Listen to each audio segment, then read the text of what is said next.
Matthieu. Chapitre 9. Jésus, étant monté dans une barque, traversa la mer, et alla dans sa ville. Et voici, on lui amena un paralytique couché sur un lit. Jésus, voyant leur foi, dit au paralytique, « Prends courage, mon enfant, tes péchés te sont pardonnés. » Sur quoi, quelques scribes dirent au-dedans d'eux, « Cet homme blasphème. » Et Jésus, connaissant leurs pensées, dit, « Pourquoi avez-vous de mauvaises pensées dans vos cœurs? Car, lequel est le plus aisé, de dire, tes péchés sont pardonnés, ou de dire, lève-toi, et marche? Or, afin que vous sachiez que le Fils de l'homme a sur la terre le pouvoir de pardonner les péchés, lève-toi, dit-il au paralytique, prends ton lit, et va dans ta maison. Et il se leva, et s'en alla dans sa maison. Quand la foule vit cela, elle fut saisie de crainte, et elle glorifia Dieu, qui a donné aux hommes un tel pouvoir. De là étant allé plus loin, Jésus vit un homme assis au lieu des péages, et qui s'appelait Matthieu. Il lui dit, « Suis-moi. » Cet homme se leva, et le suivit. Comme Jésus était à table dans la maison, voici, beaucoup de publicains, et de gens de mauvaise vie vinrent se mettre à table, avec lui et avec ses disciples. Les pharisiens virent cela, et ils dirent à ses disciples, « Pourquoi votre maître mange-t-il avec les publicains, et les gens de mauvaise vie ?» Ce que Jésus ayant entendu, il dit, « Ce ne sont pas ceux qui se portent bien qui ont besoin de médecins, mais les malades. Allez, et apprenez ce que signifie, je prends plaisir à la miséricorde, et non au sacrifice. Car je ne suis pas venu appeler des justes, mais des pécheurs. » Alors les disciples de Jean vinrent auprès de Jésus, et dirent, « Pourquoi nous et les pharisiens jeûnons-nous, tandis que tes disciples ne jeûnent point ?» Jésus leur répondit, « Les amis de l'époux, peuvent-ils s'affliger pendant que l'époux est avec eux? Les jours viendront où l'époux leur sera enlevé, et alors ils jeûneront.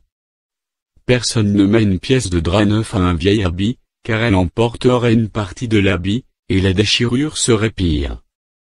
On ne met pas non plus du vin nouveau dans de vieilles outres, autrement, les outres se rompent, le vin se répand, et les outres sont perdues, mais on met le vin nouveau dans des outres neuves, et le vin et les outres se conservent. » Tandis qu'il leur adressait ces paroles, voici, un chef arriva, se prosterna devant lui, et dit, « Ma fille est morte il y a un instant, mais viens, impose-lui les mains, et elle vivra. » Jésus se leva, et le suivit avec ses disciples.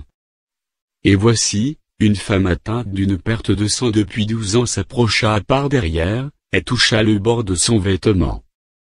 Car elle disait en elle-même, « Si je puis seulement toucher son vêtement, je serai guéri. » Jésus se retourna, et dit, en la voyant, « Prends courage, ma fille, ta foi t'a guérie. » Et cette femme fut guérie à l'heure même. Lorsque Jésus fut arrivé à la maison du chef, et qu'il vit les joueurs de flûte et la foule bruyante, il leur dit, « Retirez-vous, car la jeune fille n'est pas morte, mais elle dort. » Et il se moquait de lui. Quand la foule lui était renvoyée, il entra, prit la main de la jeune fille, et la jeune fille se leva. Le bruit s'en répandit dans toute la contrée.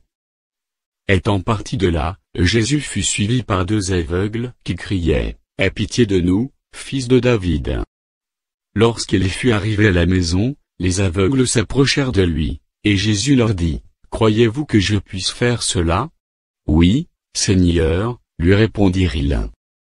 Alors il leur toucha les yeux, en disant, « Qu'il vous soit fait selon votre foi. » Et leurs yeux s'ouvrirent. Jésus leur fit cette recommandation sévère, « Prenez garde que personne ne le sache. » Mais, dès qu'ils furent sortis, ils répandirent sa renommée dans tout le pays. Comme ils s'en allaient, voici, on amena à Jésus un démoniaque muet. Le démon ayant été chassé, le muet parla. Et la foule étonnée disait, « Jamais pareille chose ne s'est vue en Israël. » Mais les pharisiens dirent, « C'est par le prince des démons qu'il chasse les démons. » Jésus parcourait toutes les villes et les villages, enseignant dans les synagogues, prêchant la bonne nouvelle du royaume, et guérissant toute maladie et toute infirmité. Voyant la foule, il fut ému de compassion pour elle, parce qu'elle était languissante et abattue, comme des brebis qui n'ont point de berger. Alors il dit à ses disciples, la moisson est grande, mais il y a peu d'ouvriers. Priez donc le maître de la moisson d'envoyer des ouvriers dans sa moisson.